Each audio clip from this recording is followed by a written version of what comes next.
With all the Instagram drama, the documentary, and the Sunday service announcements, somehow Kanye West is still able to drop shoes with ease. Thanks for tuning in. I'm Chris Catalunya.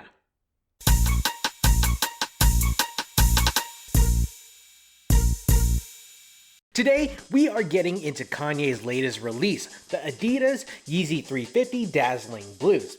Now, before we jump into this review, go ahead and check me out on Instagram at Chris Catalunya with an underscore at the end. Go ahead and like, subscribe, and hit that notification bell so you'll know when I upload a new video. Fight the algorithm. I'd greatly appreciate it, especially since 95% of you watching this video right now aren't subscribed to the channel. Please sub. This video is brought to you by the folks at Kicking It ATX. Kicking It is a sneaker boutique located in the Domain Shopping Center in North Austin, Texas. Whether you're looking for the latest from Nike, Adidas, Saucony, the Hundreds, or you just want to talk up your shoe game in the full-service bar lounge in the back, Kicking It has what you need. Check them out at kickingitATX.com. Early this week, I entered into the 350 V2 compact raffle via the Confirmed app. That's the all-red 350 that's supposed to be a consolation prize for the Red Octobers, but it's not even on the same caliber. Checking my results, I took the L, not selected. And it's all good because today we are taking a look at the Dazzling Blue 350s. The box is in its standard Yeezy 350 form where you have the brown cardboard going on with the 350 branding at the top, the boost on the side, the made by Adidas on the front or in the tray, and then the sizing label at the back.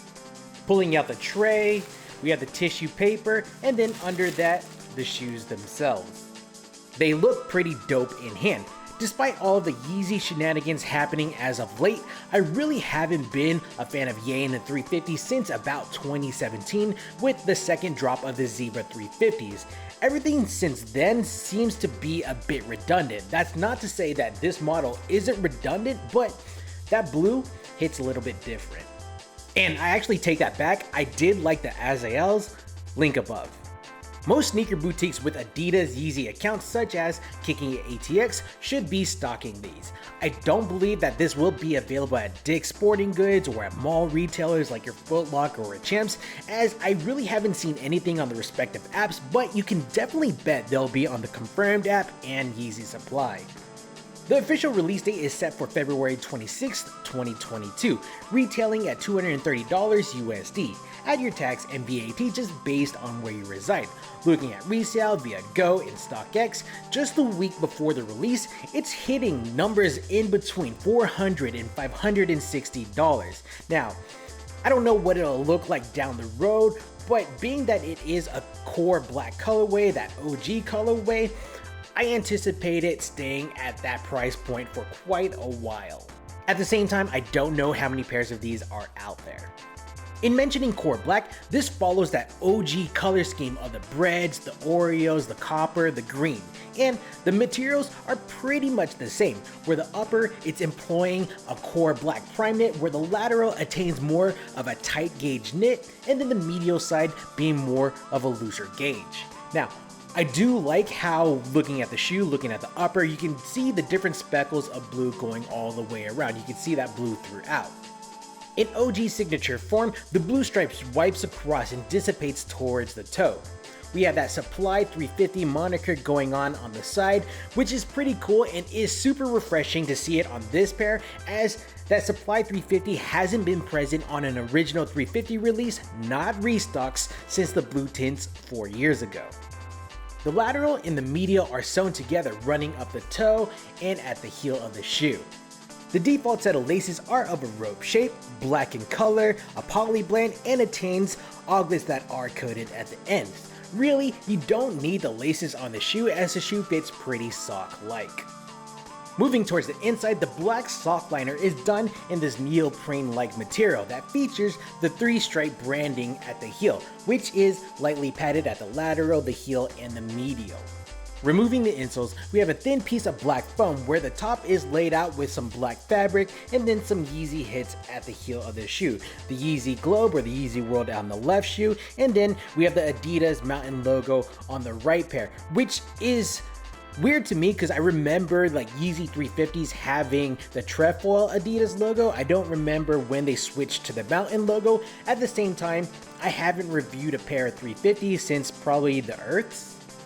The midsole is a translucent black compound rubber that's just opaque enough for you to see the Boost internals. We have vertical ridges that run all the way around the base of the shoe. Moving on to the outsole, pretty much the same rubber compound going on, though it does provide some windows to which you can see that Boost material done up in white. And of course, you wouldn't know that it was Boost if it wasn't for the reminder at the heel, right? In terms of sizing, Yeezy 350s tend to fit a bit more snug, a bit more small, so going a half size to a whole size up is recommended. As far as comfort goes, Adidas' proprietary Boost technology is pretty awesome. It provides an immense amount of cushioning and will have you feel like you're walking on clouds, though it does lack support for those with fallen arches. However, you can always pop in your own orthotics or insoles. Personally, if I was choosing between a 350 or an Ultra Boost, I would always go an Ultra Boost, but at the same time, we bought this shoe because of Ye. Still in that category of comfortability, the upper prime knit material is very breathable, which is always a plus in my book. Overall, the shoe looks pretty good, and I'm glad they reverted back to the OG core black for this one release. 350s have always been comfortable to me with the Boost internals and the sock-like fit. I will say that I'm not a fan of that $230 price point, but that's neither here or there. Everything these days are just increasing in price.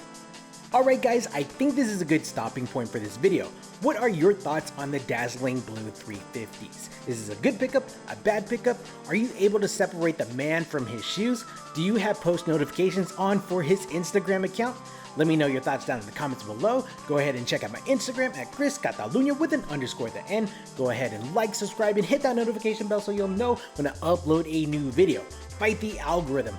I'd greatly appreciate it. Thanks for kicking it with me. I'm Chris Catalunya, and we will check you next time. Cheers. See you now.